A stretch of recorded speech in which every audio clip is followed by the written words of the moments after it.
বিয়ে উপলক্ষে কোনো উকিল বাবা টাবা চলবে না। নিজের বাবা বেঁচে থাকলে সেই বাবা তিনি নিজে নিজের সন্তানের বিয়ে দিবেন, ব্যাস। মেয়ের অনুমতি বাবা আনতে যাবেন। জাজ্জল্যমান বাবা উপস্থিত, আগাগোড়া 5 হাতি বাবা আছে, এরপরও দেখা যায় আরেকজন উকিল বাবা সেজে সেখানে নাটক করতে যায় অনুমতি আনার জন্য। এই নাটক করা জায়েজ নাই, পরিষ্কারভাবে হারাম। পর্দাহীনতার কারণে বিশেষ করে গায়রে মাহরাম কেউ যখন উকিল বাবা সাজে, ওই মেয়ে সারা জীবন তারে বাপ বাপ ডাকে, খানা খাওয়ায়। এটা আমাদের সামাজিক মানে একটা কুসংস্কার বলতে পারেন, এর সাথে ইসলামের কোনো সম্পর্ক। যুবকরা বিয়েতে কোনো উকিল বাবা যেন না থাকে।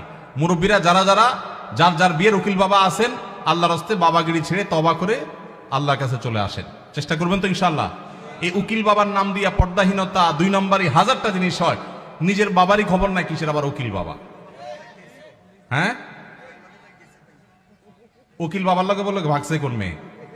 আল্লাহ মাফ করুক আমাদেরকে।